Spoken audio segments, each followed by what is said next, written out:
Good afternoon, everyone. My name is Feng. I'm a faculty member at UCSB. Today, I will be presenting our work on synthesizing high-performance zero-knowledge proof circuit. This work was done by my amazing students who cannot make it outside the US thanks to Trump administration. Okay, so let me start with the basics, right? What's zero-knowledge proof? Can you directly connect to my computer? What's this thing? Oh, you have something, yeah. Yeah, I have the HDMI.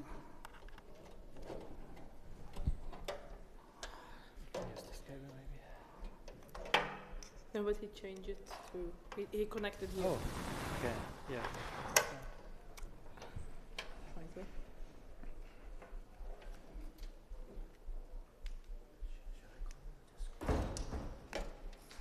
No, I don't think it's, I think it's a bit.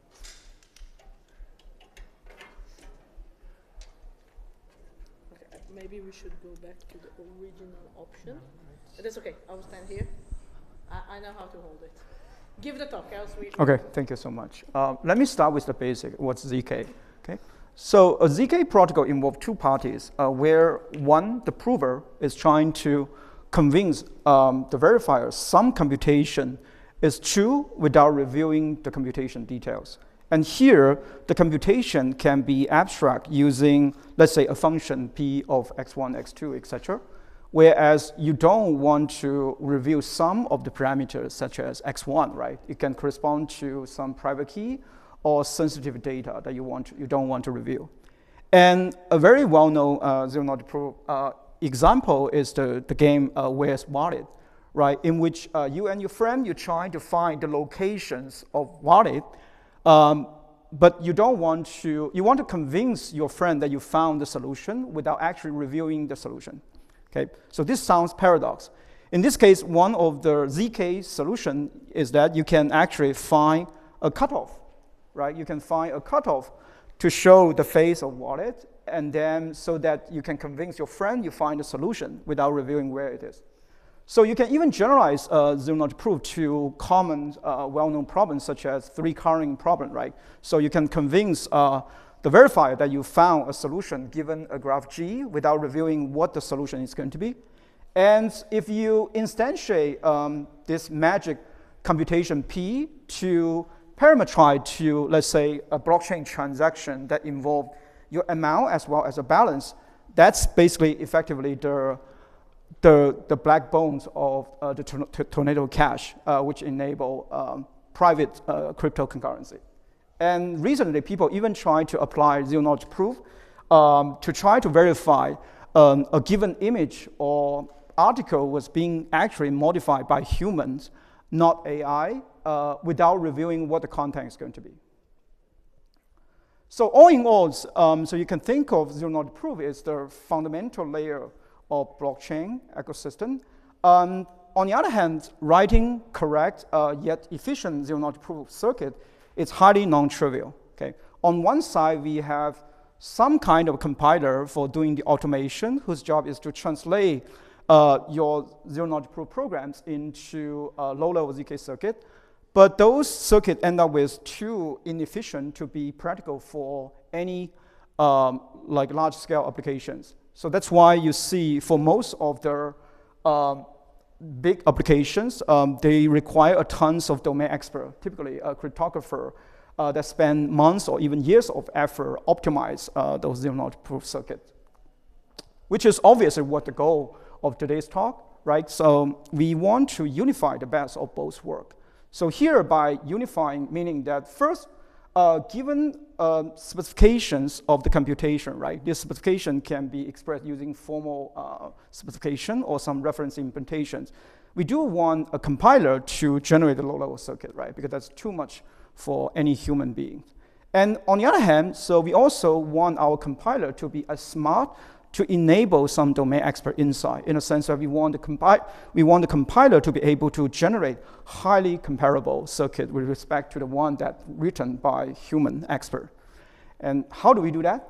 So before I jump into the technical meat, let me just start with a motivating example so that we can have a basic mindset about what existing compiler does and what domain expert does without involving too much jargons from the crypto community, okay?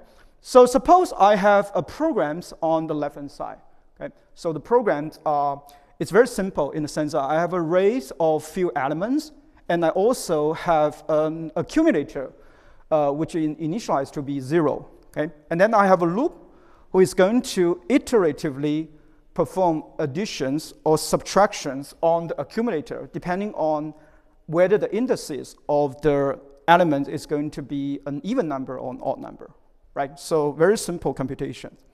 And how does existing ZK compiler generate the low-level circuit, right? It's actually very simple. Because all zero-knowledge proof program is going to be bounded, okay? You know how many iterations it's going to run. So which means that step 1 is going to be you do traditional unrolling, right? You unroll the program into a string-line version without loops, right? Which will give you a list of statements, okay?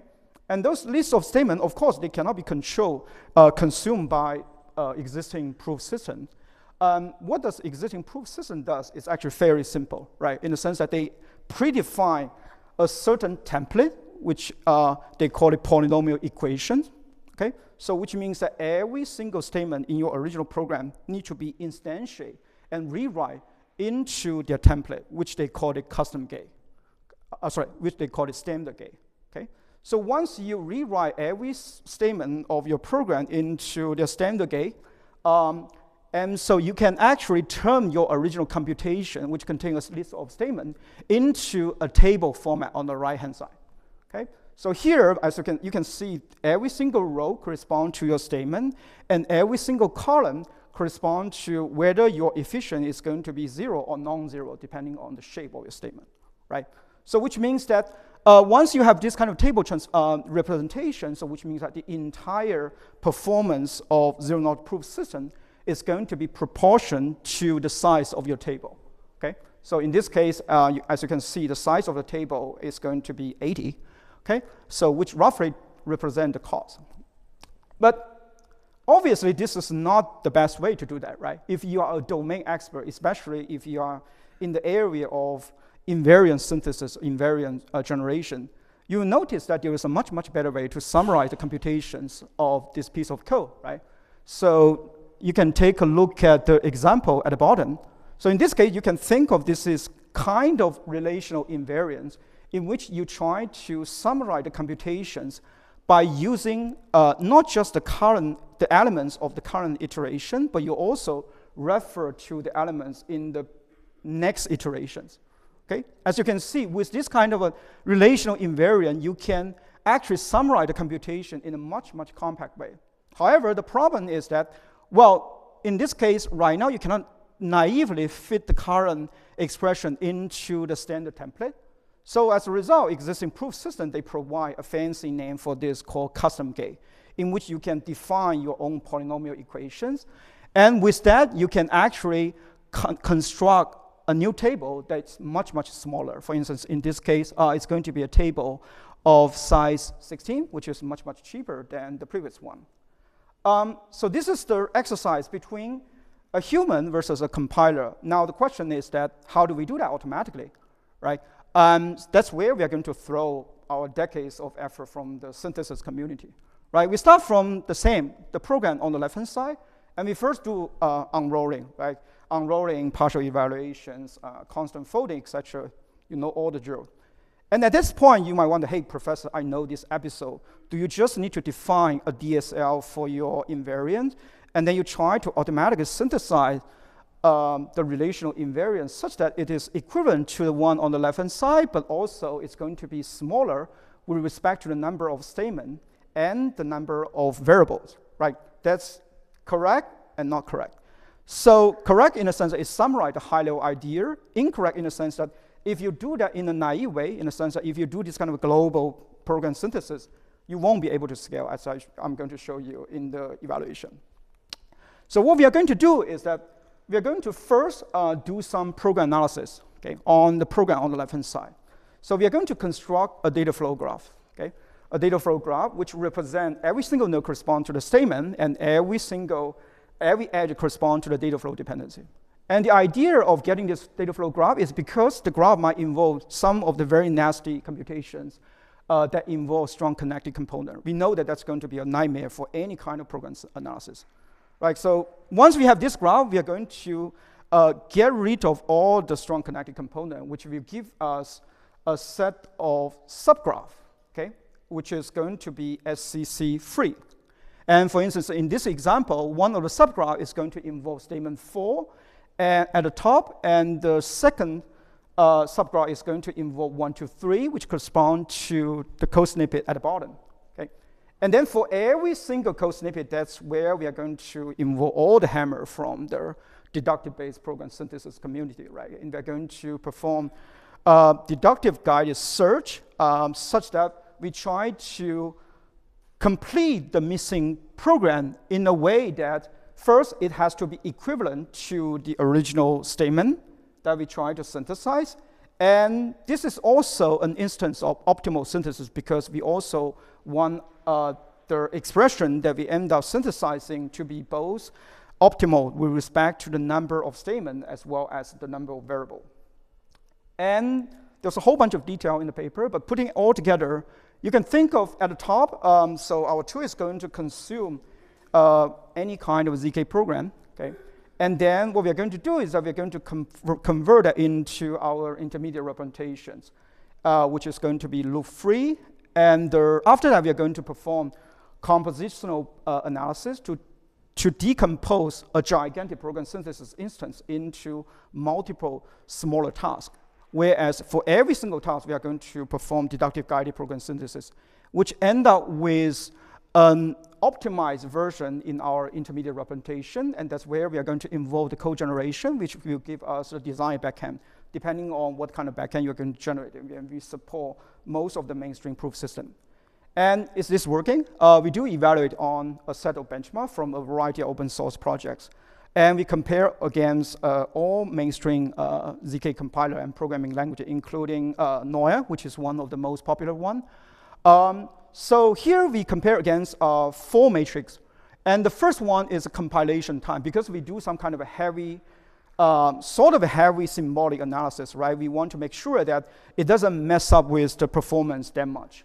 And as you can see, in terms of the compilation time, it's kind of comparable with the mainstream compiler, ZK compiler. And the other 3, it involve the performance, right? So for instance, the proof size correspond to the number of columns, okay, of the table that get generated.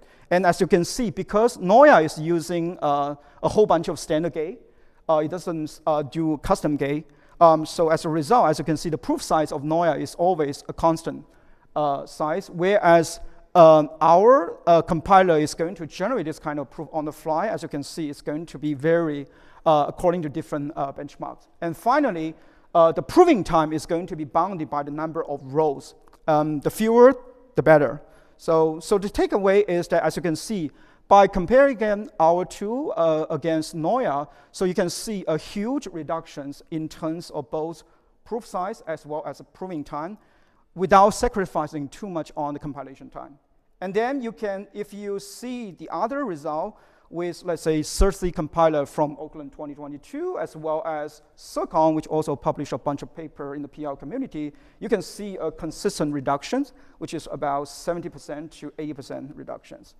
And finally, we also do an interesting ablation study, right? In the sense that, hey, this result is good, but why is it working, right? So we compare the full-fledged version with 3 baseline.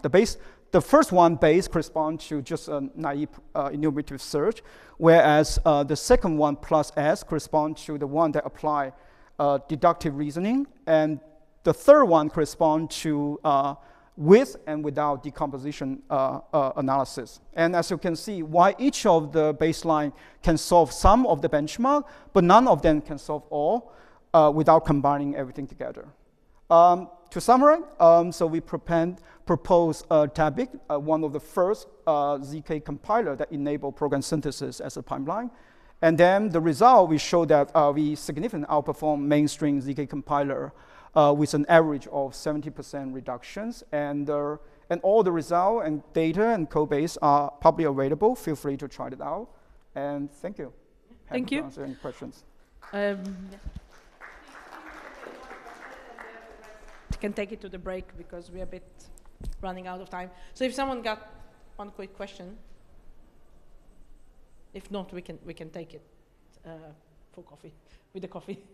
Okay, so do you want to ask one question or no? Okay, thank you.